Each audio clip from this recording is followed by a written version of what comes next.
Hello and welcome to episode 22 of Vectorland. In this episode I'm going to be making one last coaster layout to fit in this small area. I don't know what I'm going to put here, and I don't know where I'm going to fit it. I'm thinking of like a B&M mini hyper. Actually first I'm going to change where this queue path is because the ride goes over it. I feel like it's a bit of a safety hazard in case if something fell off of one of the riders. This episode's probably not going to be as long. I just want to finish the layout. Maybe not even smooth it, but I just want to, build it real quick. Maybe I can add a couple of flat rides or something. But I want this B&M Hyper to just kind of like go over everything, which is probably going to require a decent amount of custom supports. But I need practice, so that's fine. It's going to be hard to find an area for this. I could put it like over the path, or I could reroute the path actually. Let me put this here.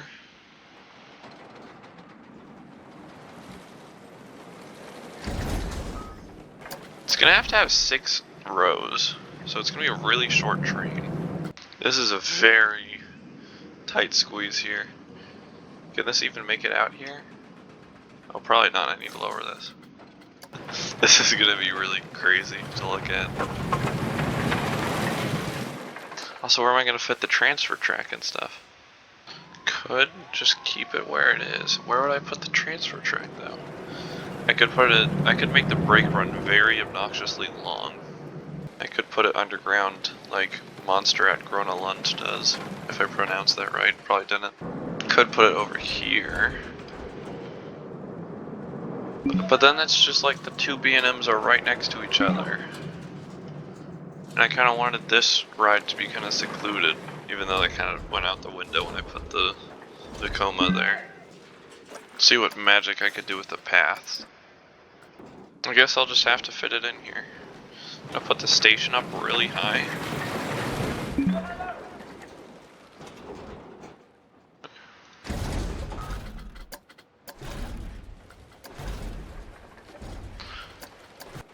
Or do I keep the 8-car train? I might try and somehow fit trains this big in this area.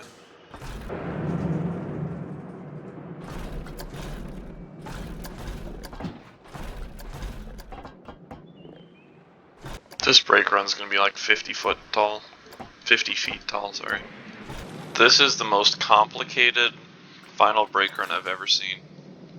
Look at this. So this is where the transfer track is gonna be. And then we got this mess to get back there. I'm gonna lower it a bit.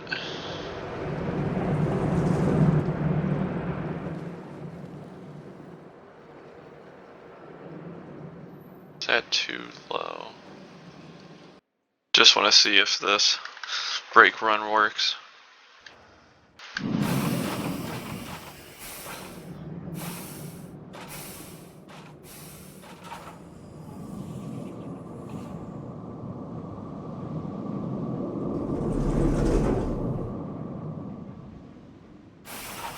Yeah, it works.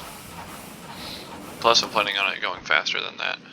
Okay, so now that the whole brake run ordeal is finally taken care of, I can finally start working on the actual ride now. Which I'm hoping to be probably about 150 feet tall. I don't know how steep their lift hills are. They're pretty steep, at least their gigas are. Yeah, so are they. So I'm gonna go with like 42 degrees.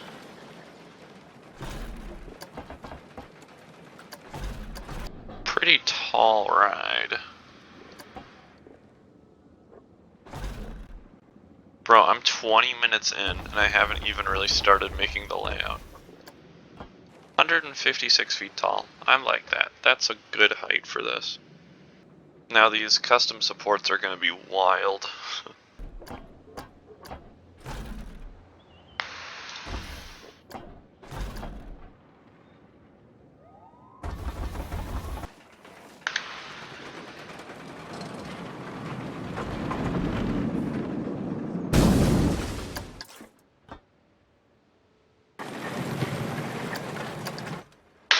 I have not designed one of these in a long time.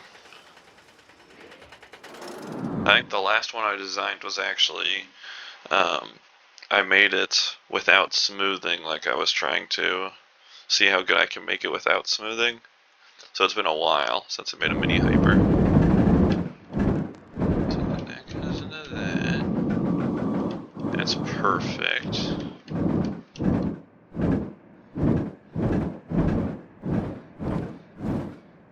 That's pretty forceful.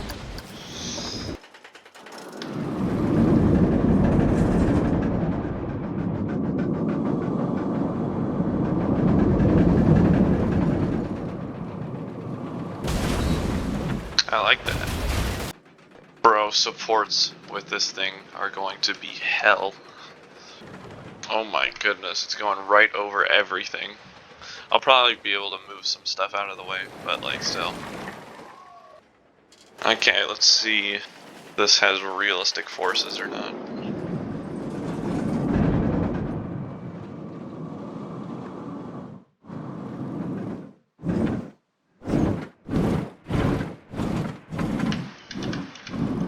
Oh, perfect.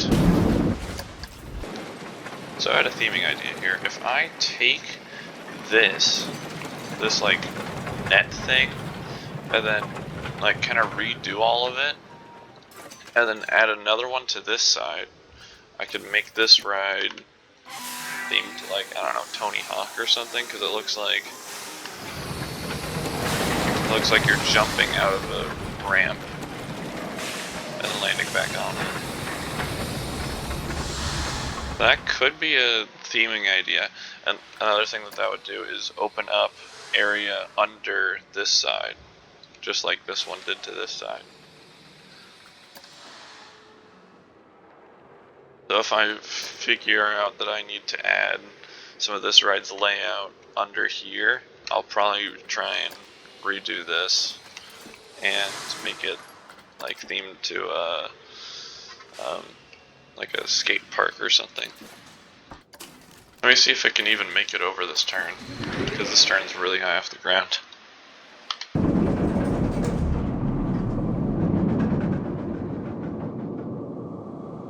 I mean, it makes it over, but like with no speed. Yeah, and that pullout is already pulling a decent amount of G's, so I gotta redo this.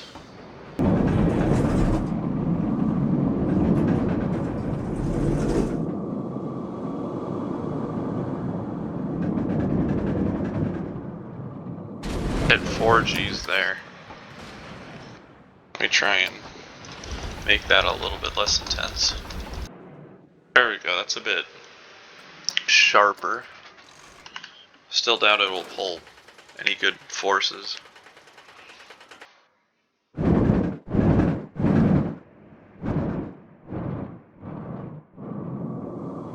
Yeah, that goes too slow. Oh, that's pretty good.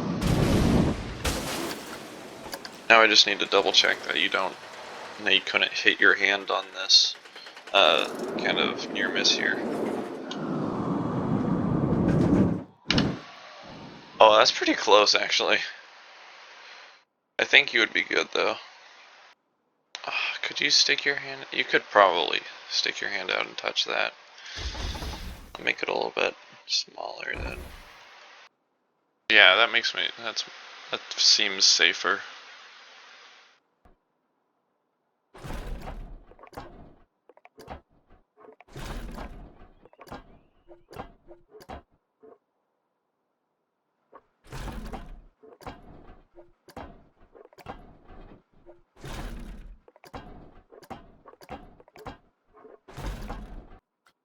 Okay, let's see how this works.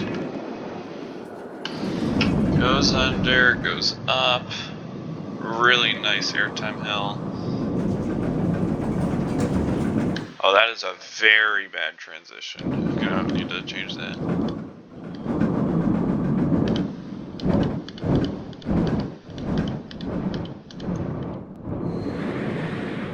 Yeah, that's all fine. This needs to be a bit quicker, but this transition into the helix was awful.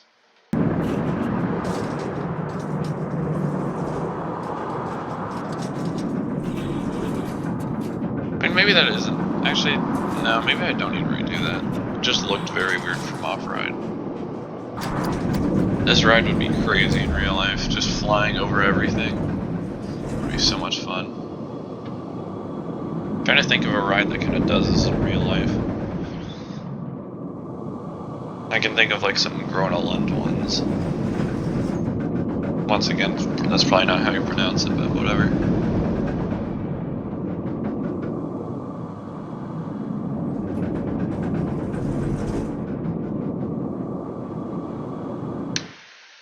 Is that too close? Nope. That too close? Nope. Okay, it's a bit too intense.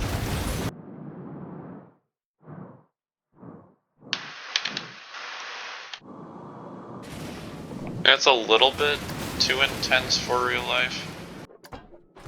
I really do not want to add a trim brake. I feel like I would get canceled for that.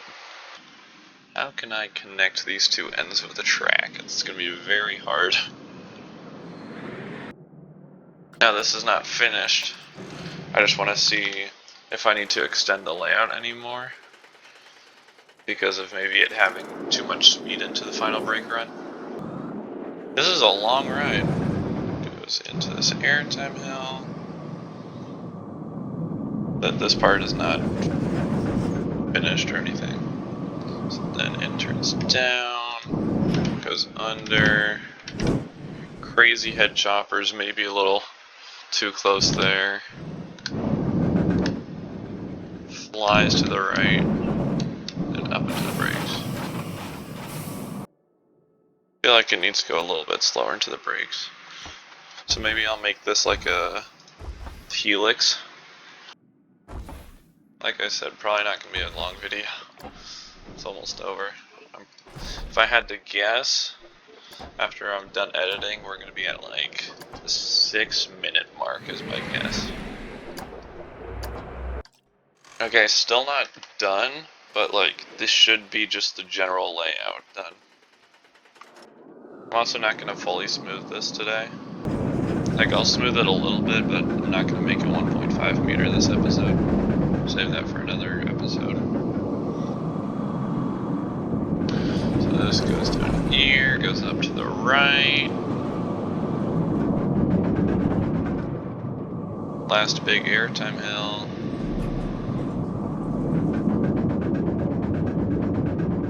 Pretty intense helix there.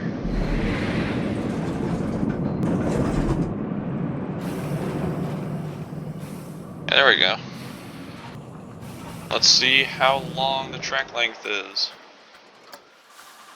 We have 4,200 feet long. That is long. What's the longest coaster here? 2,700. Okay, 4,800. So the invert is still longer, but honestly not by as much as I thought. How much is this one again? 2,800. So this is a very long ride. Look at that. That is so cool. There's 3 coaster types right here. This might be the shot, like the picture area, because you got the B&M Almost Hyper Lift on the left. You have the Vekoma cutback over the pathway. Off to the right, you have the Family Wooden Coaster, and as well as the what's it called? B&M Hyper. So yeah, this is really cool in my opinion. Like this layout is definitely not the most realistic, but like it could be done. There would just need to be a ton of planning. Yeah, the amount of near misses this coaster would have would be insane. I'm gonna shape this a little bit. I'm gonna smooth the 3-meter pieces, and then I'll save the rest of smoothing and supports for the next episode. So let's get to smoothing.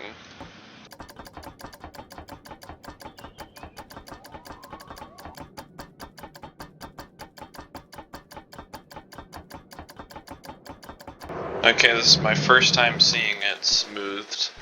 Like I said, not done smoothing. This is just like early beta smoothing. I'm also probably gonna need to reshape some stuff. And yeah, so let's just see how this looks.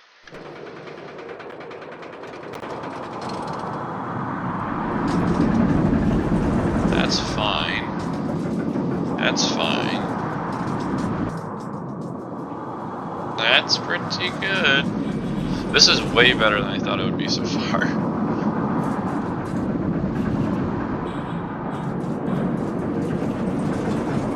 Wow. I am impressed with myself right now.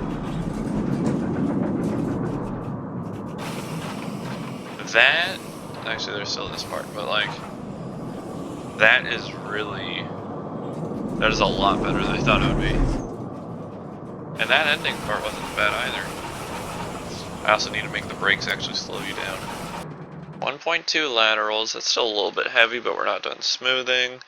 Max vertical being 3.3, that's actually kind of low. Usually they're like 3.5 to 4, but 3.3 is fine. Negative 0.59. In real life, I'm pretty sure that B&M Hypers are not legally allowed to go below negative 0.5, so 0.59 is a little bit over, but just a tad bit. This looks very, very, very cool. I am happy I went with the mini hyper. Now, supporting this thing is going to be a journey next episode. There's so many areas that are gonna need custom supports. Actually, before I end the video, I'm gonna color it. I'm gonna use the game generated supports and see how many areas I will need to do next episode. I want this to be like a little bit brighter of a color. Does green look good?